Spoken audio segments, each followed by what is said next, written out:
Variety this evening, we thought we would show the film clip first before I tell a few stories. And so before that, I would like to read our text for this evening, Ezekiel 20:12. Moreover, I also gave them my Sabbaths to be a sign between them and me, that they might know that I am the Lord who sanctifies them. A clip now about the Sabbath. Last night we talked about the Advent part of our name. Tonight we're going to look at a little bit about how we got the Sabbath.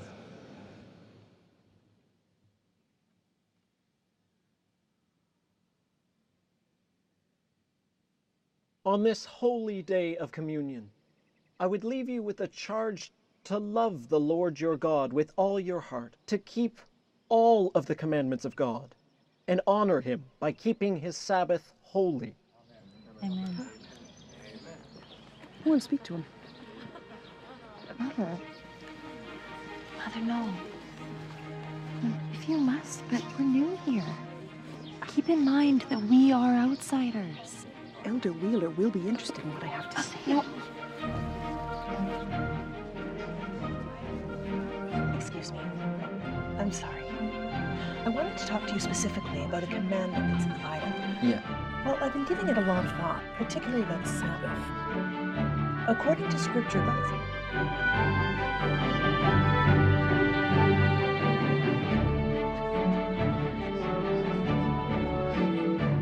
He heard what I had to say. He really listened. And will he change his day of worship from Sunday to Saturday, as the commandments suggest?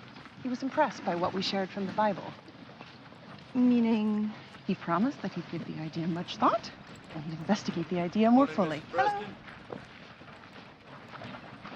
And from that statement, you declare victory.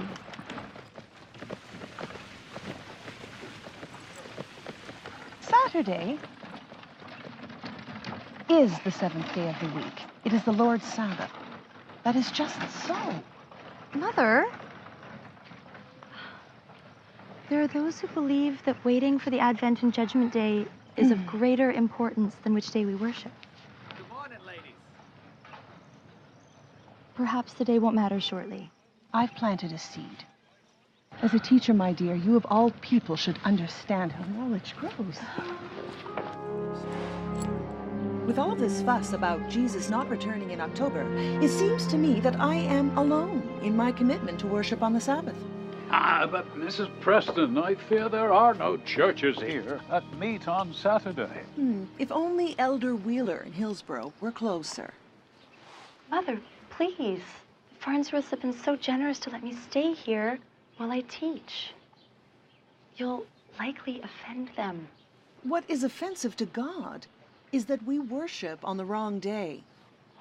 Good Elder Wheeler understood that Saturday is the seventh day of the week.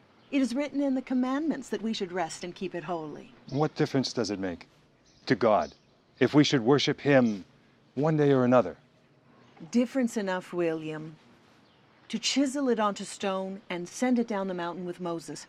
Sabbath comes to us as a gift. We cannot stop or change it. He even used the word remember. Even if Elder Wheeler's church were nearby, he's a Methodist, and we belong to the Christian Brethren. His denomination matters not to God, only that Elder Wheeler believes they're called commandments. If these were but the 10 suggestions, we may feel free to honor God whenever we please, or not at all. Oh, the carriage is ready. We may be headed to worship on the wrong day, but we shan't be late.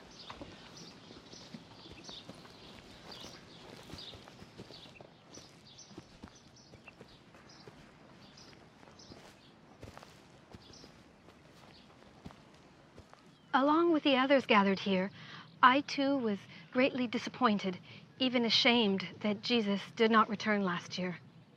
I do not understand why he did not come, but I still believe in the many promises in the Bible that one day he will.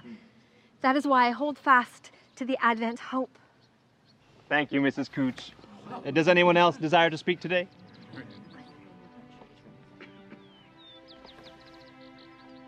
I choose to cast my lot with those who keep God's holy Sabbath on the 7th day each week. From this day forth, I pledge to keep the Saturday Sabbath, as God has commanded us to do.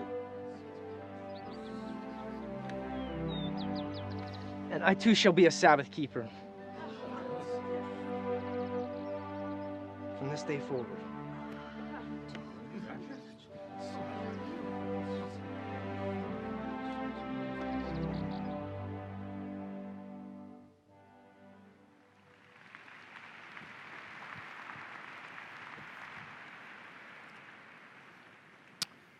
I don't know if you noticed anything in that movie about, or the looks between Cyrus Farnsworth and Delight Oakes, but eventually Cyrus married the school teacher. I don't think they made that clear in the movie, but that's what happened anyway. What we want to do for a few minutes this evening is to try to talk a little bit about some of the people that were members of that first church there in Washington, New Hampshire, where Rachel Oakes, later Rachel Oakes Preston, introduced the Sabbath into Adventism. I want to start with a story that happened about the summer of 1867, and it had to do with the son of William Farnsworth that you saw featured there in the film. Elder J.N. Andrews, who would later become our first official missionary, came to Washington, New Hampshire, and while he was there, he decided to go and see if he could talk with Eugene Farnsworth, son number 9 of William Farnsworth. Eugene was out hoeing corn in the field. He was kind of a shy kid, and he didn't let preachers get very close to him. And so Elder Andrews knew if he was going to have any conversation, he was going to have to go where Eugene was, because Eugene would not come where he was. And so Elder Andrews went out, picked up a hoe, and started trying to hoe corn. Eugene said, although I was a boy, I knew that man didn't know anything about hoeing corn. He said, I don't think he'd probably ever hoed any corn in his life. But Elder Andrews came on down the row to where Eugene was hoeing corn. And finally, he said to Eugene, "What's your purpose in life?" Eugene, many years later, telling this story, said, "I liked his frank way of speaking. I said, Elder Andrews, I'm planning to be a lawyer." "Well, sir," Elder Andrews said, "you might do a great deal worse." He continued, "What are you going to do before you are a lawyer?" "Well," I said, "I'm going to school until I get an education." "What will you do then?" "I'm going to study law." "Yes? And what next?" Elder Andrews said. "Well," I said, "I hope I'll practice law." "And what next?" "Well," Eugene answered, "I hope to earn some money and get a home and have a family." "Yes, and what next?" Eugene later said, "I began to grow a little nervous. I didn't like the way he was crowding me into the corner, for I saw that's what he was doing." But the question was there, what next? "Well," Eugene responded, "I suppose I'll grow old like everybody else." And Elder Andrews said, "And what next?" "Well," Eugene said, "I suppose I shall die." As he summarized the story, Eugene said, "I tell you, that great good man had driven me to the end of my chain." Those words stuck in my memory. Then, with his great blue eyes looking straight through me, he said, "My boy, take hold of something that will land your feet safely on the other side, where you will be safe for eternity." Elder Farnsworth, as he later became in life an ordained minister, said, "I have always respected Elder Andrews for the way he approached me and led me to Christ." Later that same year, J.N. Andrews returned to Washington, New Hampshire, along with James and Ellen White. The pastor of the church, Frederick Wheeler, who you also saw in the film, had moved away. And the congregation that was used to having a pastor over them now had no pastor. And after several years without a pastor, being in this isolated rural area, they became a bit lax in their Sabbath keeping. In fact, it seems that they didn't even hold services on a regular basis. Some tried to meet, but others kind of just drifted away. And James and Ellen White and J.N. Andrews heard about the condition of the Washington, New Hampshire church, so they decided to make a visit Christmas week, 1867. Now, back in those days, before you had all these modern communication, how do you think the pastors let members know where they were going to be? Well, on the back page of the Review and Herald, they used to print notices where a minister or ministers were going to be on a specific Sabbath. J.N. Andrews one time quipped about James White. He said, if there is one thing that God does not know about the future, it's where James White's actually going to be on any given Sabbath. He might print it there, but that doesn't mean he's going to show up there. Well, anyway, they printed the notice. The people, some of the subscribers still to the Review, noticed at the back of the Review that James and Ellen were coming, and J.N. Andrews for revival meetings. And so they scurried around, got everything cleaned up, and some of those that hadn't been to services for a while decided to attend. On Monday morning, December 23, 1867, God worked through Ellen White in a way that he rarely did, but it was unique and remarkable. In the meeting that morning, under the influence of the Spirit of God, Ellen White began to look around at various members in that congregation, and she pointed out some of the sins and mistakes in their lives. She also pointed out the fact that some had been misunderstood, and that's why they stayed away from church. And so she then encouraged them. But this meeting went on for several hours. I don't know how you would feel if you had been there, but my guess is I would have probably been scrunched down in my pew or wherever the meeting was held, hoping that she hadn't been shown something about me to point out in front of everybody else. Seated there that day was young Eugene Farnsworth, just a teenager.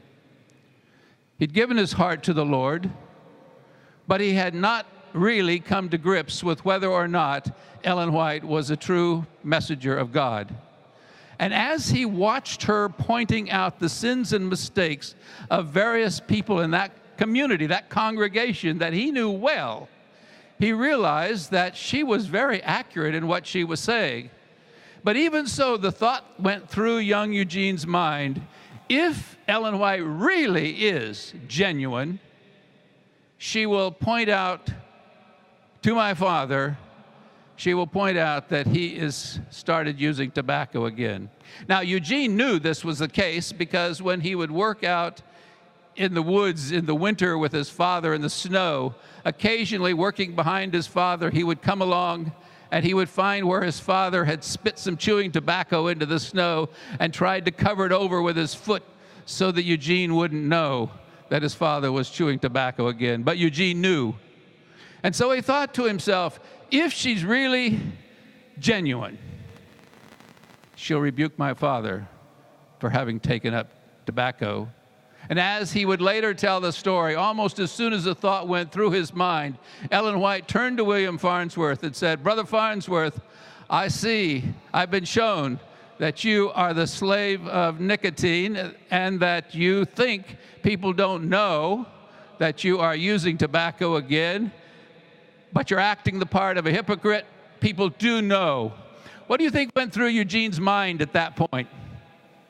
Do you think he thought to himself, I don't think the spirit of prophecy is very relevant?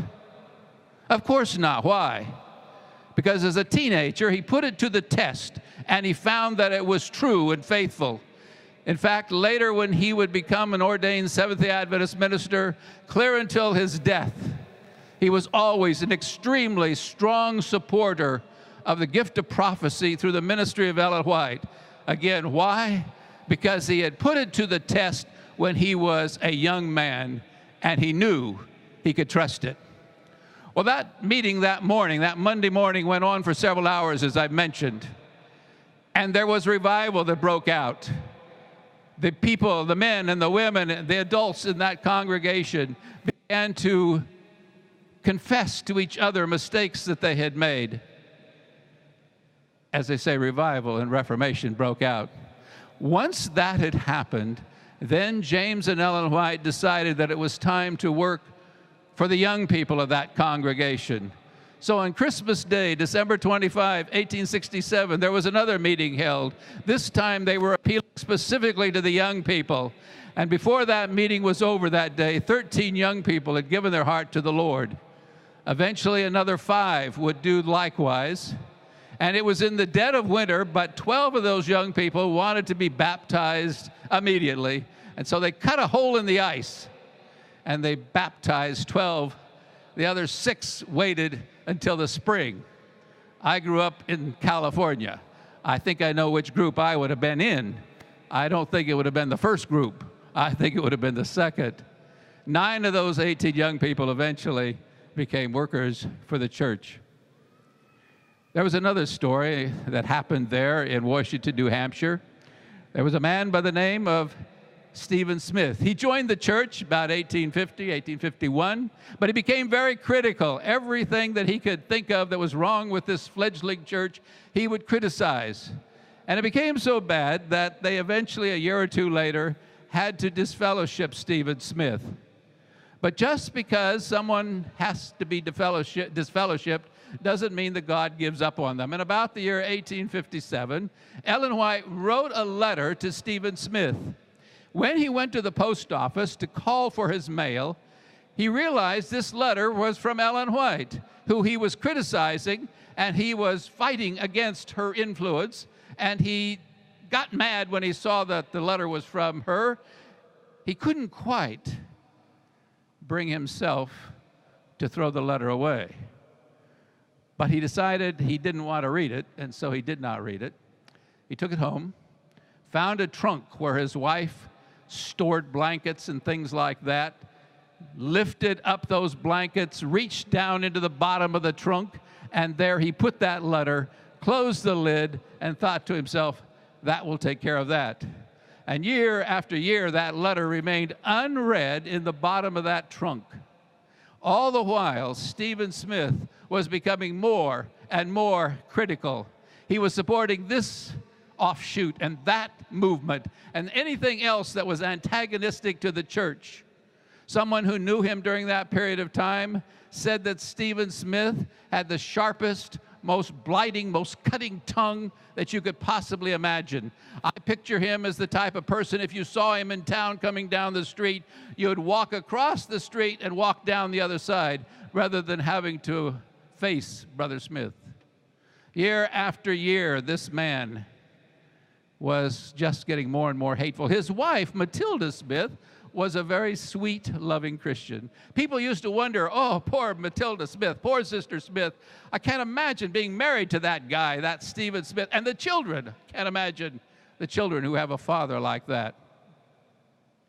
In about 1884, Stephen Smith happened to pick up a copy of the Review, the church paper that his wife subscribed to. And on the cover that week was an article by Ellen White, and he read it. And he thought to himself, that's not so bad. But of course, he put it back so his wife wouldn't know where it was. The next week, another issue came, another article by Ellen White. And week after week, without anyone knowing it, Stephen Smith was reading the articles by Ellen White, and they were having a positive influence on his life. People realized he was not losing his temper so easily. He was not so cutting with his comments. But they couldn't quite figure out what was going on. In the summer of 1885, it was announced that Eugene Farnsworth, now an ordained minister, was going to come back to Washington to speak. And Stephen Smith said to his wife, I'd like to go to church next week. Now, they hadn't been to church for many years, but one thing Matilda had learned was you don't disagree with her husband. If he was going to church, she's going to church. So the next Sabbath, they went to church, and Eugene Farnsworth was there preaching, and he didn't know anything about Stephen Smith being there, and he looked, and there he saw this man who had been so critical, and he thought, oh my, because his topic that day was the Seventh-day Adventist Church, a movement of prophecy. If anything would set off Stephen Smith, it would be a topic like that. when the service was over, I think Eugene must have been pretty uncertain what's going to happen, because old man Smith stood up and he said, "Don't be afraid of me. I didn't come here to criticize. My criticism is over," he said. And he went on to talk about the fact how he had noticed that those who fought the church all the time, they don't even exist anymore. All these movements that he'd sent money to, they weren't in existence. And he said it's very obvious that God is with the church, and I want to be reunited with the church. And oh, what a relief that was to everyone. During the following week, on Thursday, he remembered that letter that he received from Ellen White 28 years earlier. He had never opened it. He had never read it, but he opened it now and read it. The following Sabbath, he's back in church. He and his wife are back in church. Eugene is preaching again during the time he's there visiting his parents in Washington. He's there speaking this time on the gift of prophecy in the remnant church. When the service is over, the old man stands to his feet and he said, "I received a letter from Sister White 28 years ago, and I didn't read it until Thursday." And he went on to say that every word in that letter, every bit of counsel in that letter was true. He said, "Oh, if I had only opened and read and heeded it, it would have saved me all this misery all these years." And he went on to say, I'm too old to get out to our churches and to tell them that I have discovered that the messages from God through Ellen White are true. But I want you to tell my story," he said. "And when you do tell my story, be sure that you add, another rebel has surrendered." All of us have a little bit of rebellion because we're all sinners. And yet the antidote for that rebellion is there in inspired counsel, the Word of God, the Bible, and the Spirit of prophecy. My prayer is that none of us will be like Stephen Smith and leave those inspired counsels, the Bible and the Spirit of prophecy, left unread on our shelves.